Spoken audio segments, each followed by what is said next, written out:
focusing on gratitude this month, and I I love the weather getting cooler. It's such a relief, isn't it?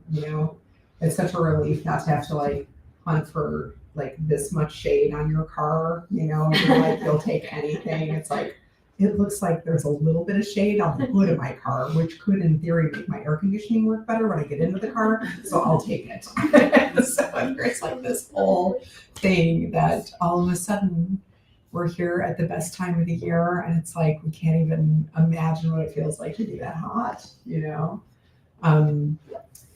So when I keep focusing on the things about Arizona that I'm so grateful for, and I think it's just because I love this state so much.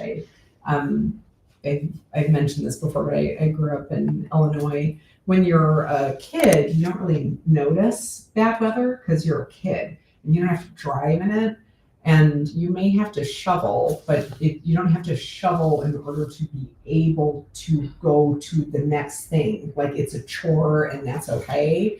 But if you have to shovel in order to go to the grocery store or to take your child somewhere or do something like that, it becomes this bizarre thing. And for those of you who have lived in areas where there is snow, you know what I'm talking about. And it changes your whole perspective on everything. And there was one day that I was so tired, and I like shoveled the whole driveway and got to the end of the driveway. It was snowing the whole time that I was, doing it. And I went back and I looked at the driveway and it was completely covered in snow again. And I went inside and I told Quinn, I'm like, we're not going anywhere. Like, forget it. It's just not going to happen. And then the snowplow comes and pushes all the snow back into the driveway anyway. I'm like, we're good. So, we have to put up with heat here, and and some traffic, right? And infrastructure issues in our beautiful town of Queen Creek and in Santan Valley. But we don't have weird element things that prevent us from being able to do stuff. We're pretty fortunate, it's really easy. We're actually quite when we moved to the Midwest again, because I moved to her when I was 14. Then we moved to the Midwest again, and we had just gotten there like the year before. They had such a bad snowstorm that there were people trapped on 89A for like 3 days, and they couldn't get them out of there because the snow was so bad. And so when we got there, they were like, make sure you got sandbags, make sure you got a shovel in your car, make sure you got a space blanket. I'm like, where did we move to? Like, what's happening? It's like apocalyptic. And so we're just, it's so easy here. It's so easy here that we complain about nothing. Did you ever notice that? Like, we complain about the dumbest things. Mm-hmm. If you ever have to drive in downtown Chicago, you would love Phoenix traffic. You would be like, this is the best. Because it's just like, it is what it is, but we find ourselves in a place where we have so many good things around us, so many like really nice things around us, that it's almost like we look for things to complain about. So we can see that in our normal lives too, right? We live in this amazing, amazing land, and we have food given to us from all over the world. Like, nobody knew what like flax or chia seeds. Nobody knew what chia seeds were like 25 years ago. I mean, unless you were like in a real niche little area where you had health food stores all around you and stuff, and they were like really super duper granola people in your life. But now you can just go to Sprouts and you can get anything you want, right? I have chocolate out there that is from like the best regions in the world, right? I think I had some today. Yes. It's fantastic. And so we have everything at our disposal. And with having all of those things at our disposal, on one hand, there's a responsibility that shows up with that if, so as to not take that for granted, so that we complain about the things of the world that we can't change, or that don't really matter, because it's like we're almost looking for something to complain about, versus like being really responsible with the gifts that we do have, and that really shows gratitude. Like, that shows gratitude when you're really responsible with the gifts that you do have. And so as we go into our meditation tonight, kind of thinking about like these amazing things that have been kind of given to us in this amazing land of opportunity that we live in. And we can just pause for a minute and move all of our complaining and our feeling sorry for ourselves and our complaining about this or complaining about that, and just go, wow, we're so blessed. So blessed. You can go out there and you can get a piece of chocolate that is from Peru that is like the best thing in the world. Just let it melt in your mouth and taste every flavor tone that's in there, because you have gas in your car, and you didn't have to pay $10 a gallon for it. Right? And you have, clean water to drink, and you have toilets that flush, and like these things that we just don't like take 2 seconds to think about. Like I laugh. There was one place that I go to on Thursdays. It's in Phoenix, and so they have a little sign. I have to use the bathroom every time I get there because the drive is so long. They have a little sign there saying, even though it looks new, the plumbing is really old. Please don't flush anything down the toilet and stuff like that.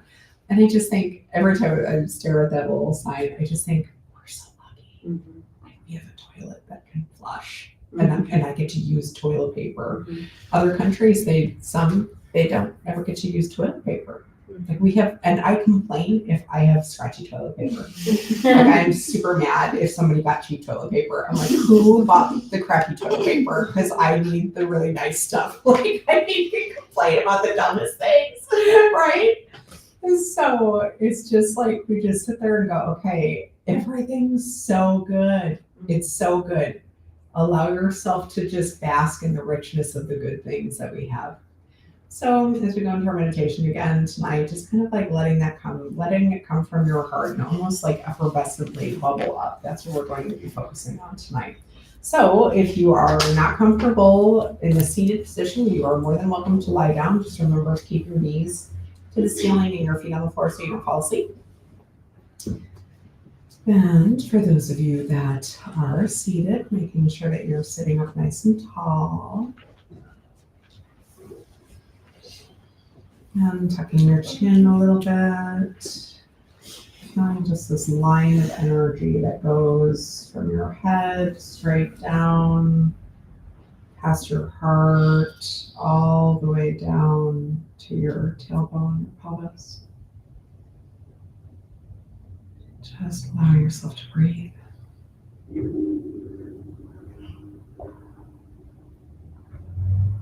Being really aware of just that feeling. So good just to be able to breathe.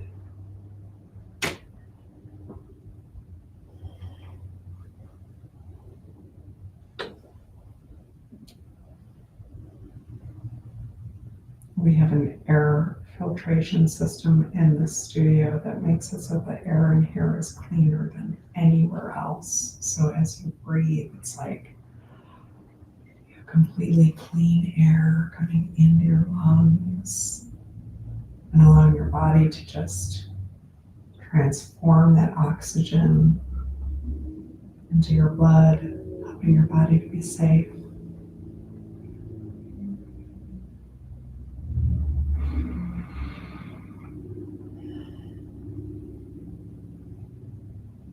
Allowing yourself to bring your gaze point with your eyes closed to where you feel like your third eye is.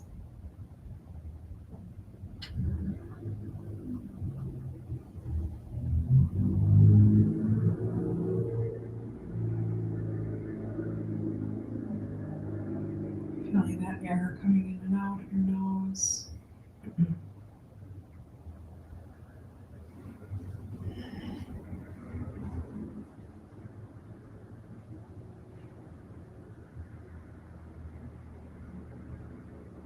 Feeling your lungs expand and then contract with each breath that you take and let go of.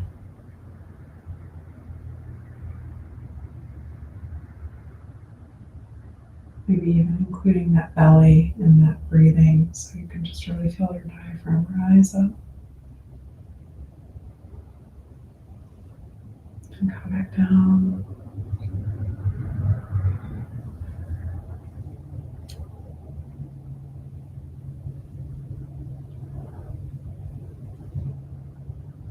Sitting in the parts of ourselves that we are so grateful for. Starting off with this container that holds us in place, this beautiful wrapping that's around our physical form.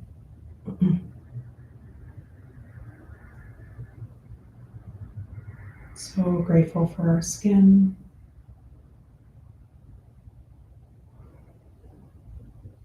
Noticing how you can feel and be aware of the hairs on your skin, on your arms, on your face, on your head, your legs, just feeling that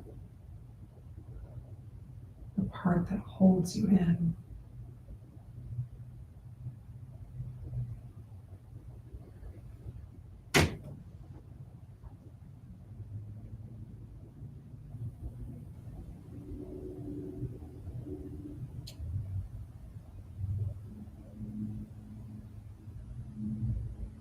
Being so grateful for our nostrils. That air being able to come into our body so effortlessly.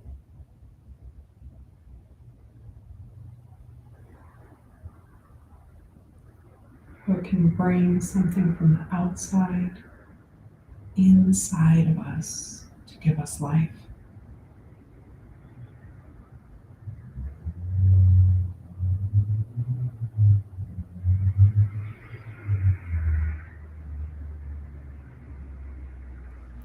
Noticing how just the thought of each breath being life-giving brings almost a sense of reverence to each breath that you take, and appreciation.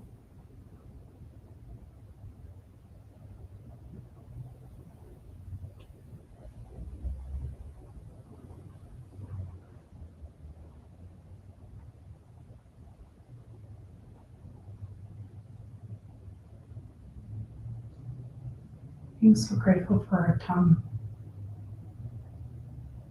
It can taste really good foods.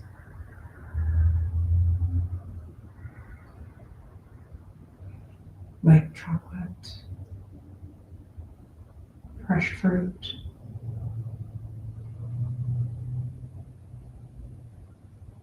It's pomegranate season. The bitter taste of certain fall and winter fruits that come in.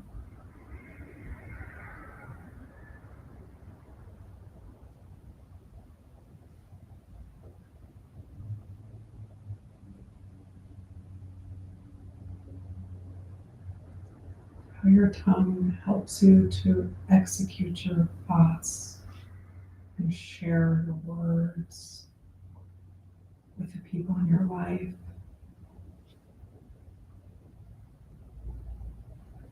It gives you the ability to be able to sing, share stories, speak of joy.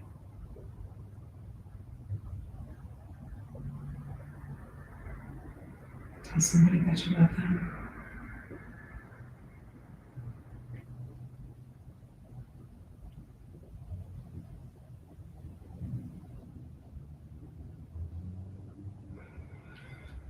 Taking a moment to really put in so much gratitude for your eyes.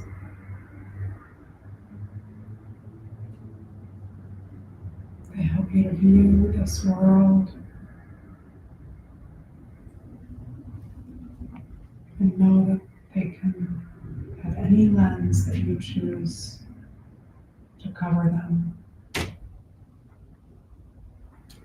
And choosing to see the world pure, loving.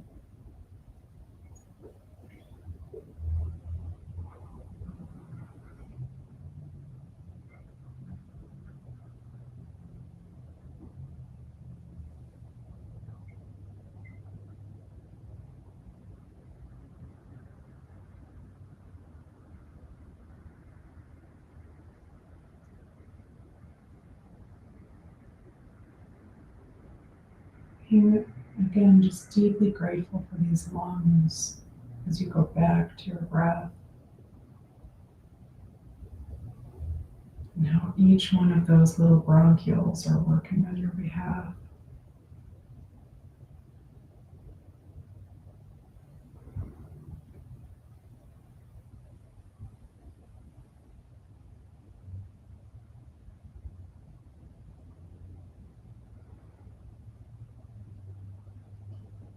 Finally going right to the area of your heart.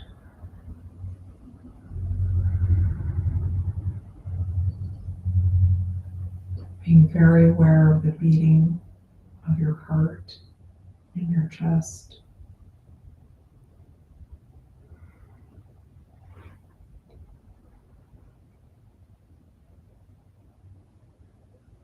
As it works tirelessly on your behalf.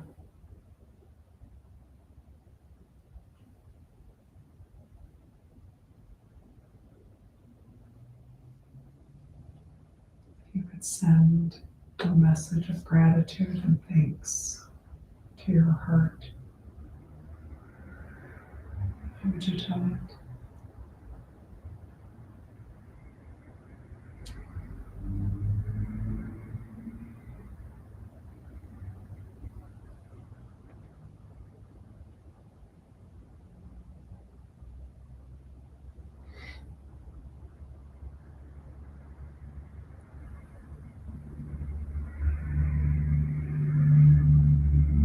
Keep your focus and your attention on your heart for the next few minutes. Just feeling it beat in your chest.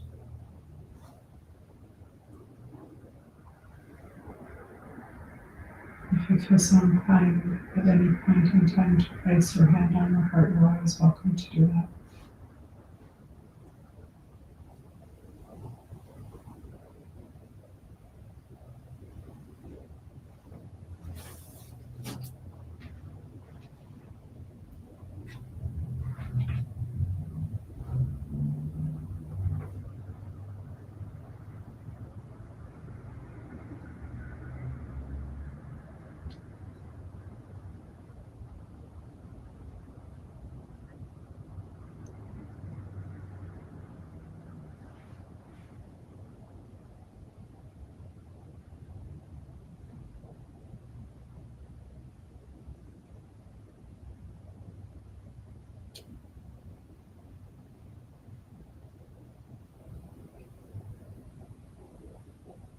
Be sure to thank your heart for love. Thank your heart for pain.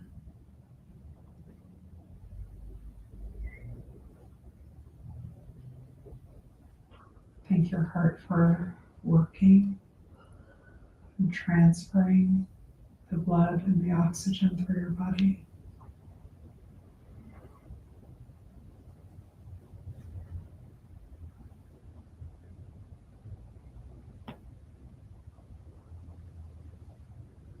And even when you couldn't give your body what it needed, your heart still just kept working for you.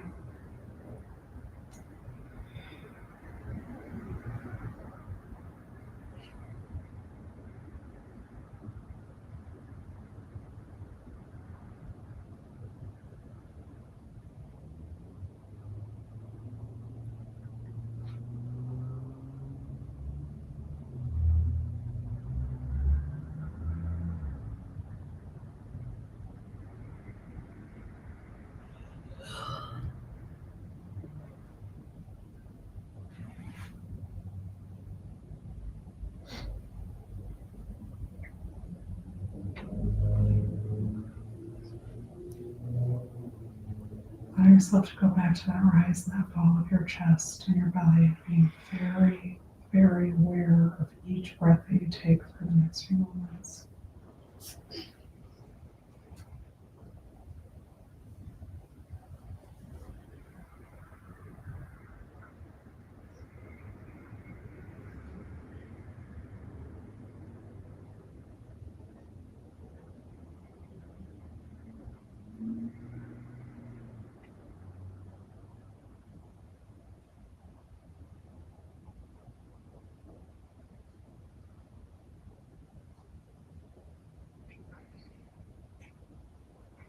your attention back up to your nose, feeling that inhale and that exhale for your nose.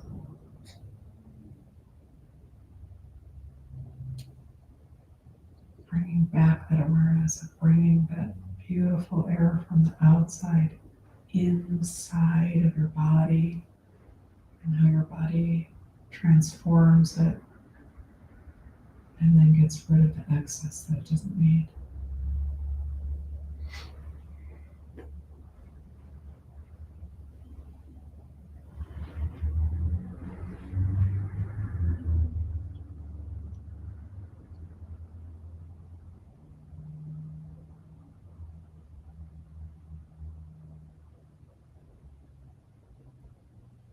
Finally, going back to that gaze point at where you think your third eye is.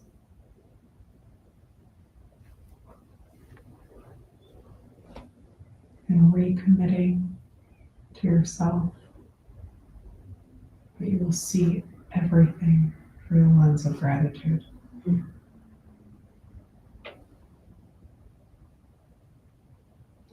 Because you have so much going for yourself. There's no reason not to.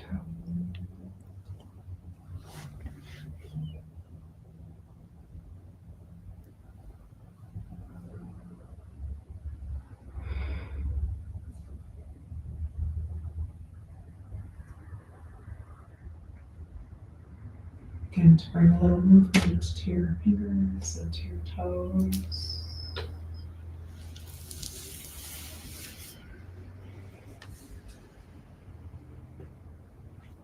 And start to incorporate more movement to your body. Please let your eyes be the last thing that opens.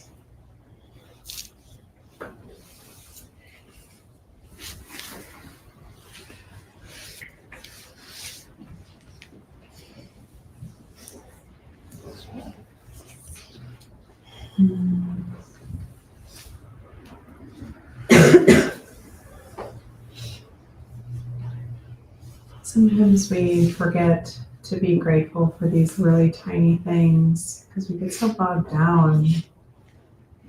I like this phrasing. This phrasing, it's from a past part of my life. It's being called being stuck in the mire. And I like that. I think of a cow stuck in the mud. And it's a big, huge, heavy animal, and it can't move. And we will do that. We will get stuck in the dumbest things in our life. And it's like there's so much goodness, even if we just focus on just our breathing. Just be able to like take this beautiful fresh air and breathe it in. And yeah, sometimes the world is hard and things seem like we just don't want them to be. But then if we can just pause and recommit to being grateful, everything crappy that's happened in my life has turned out okay. I can look back, and I bet you if I ask every single person in this room, every crappy thing that has happened in your life, you will find at least one little silver lining in it. Something, even if it was just the lesson that came out of it, to never do that again, or to never walk that way again, or whatever the case may be, you know? And so we search for the good. Search for the good. It's kind of really all we have, you know? So, okay. Look for lots of things to be grateful for. I'm going to really come up with a list of 15 things I'm grateful for next week. And we'll have share time.